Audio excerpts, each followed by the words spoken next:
ഇതിൽ എൻ്റെ ചിന്നുകുട്ടിയുടെ കുസൃതികൾ. അവൾ ഞാൻ എവിടെ ഇരുന്നാലും എൻ്റെ തോളത്ത് കയറിയിരിക്കും. തോളത്ത് കയറി ഇരുന്നിട്ട് അവളിങ്ങനെ ചുറ്റുമുള്ള കാഴ്ചകൾ കണ്ട് ഇറങ്ങില്ലേ അവൾ.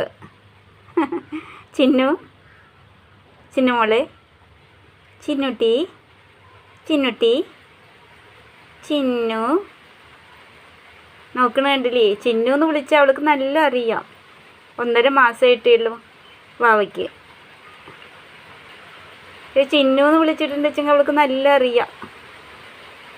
പേര് വിളിച്ചാലൊക്കെ അറിയോടി വരും. വെറുതെ ഇരിക്കുമ്പോൾ ഇതാ ഞാൻ എവിടെയെങ്കിലും ഇരുന്നിട്ടുണ്ടെങ്കിൽ അവളിൻ്റെ ചുമലിൽ കയറിയിരിക്കും. ഇറങ്ങിപ്പോവില്ലേ അവള്. ചിന്നു മോളെ, ചിന്നുട്ടി ചിന്നു.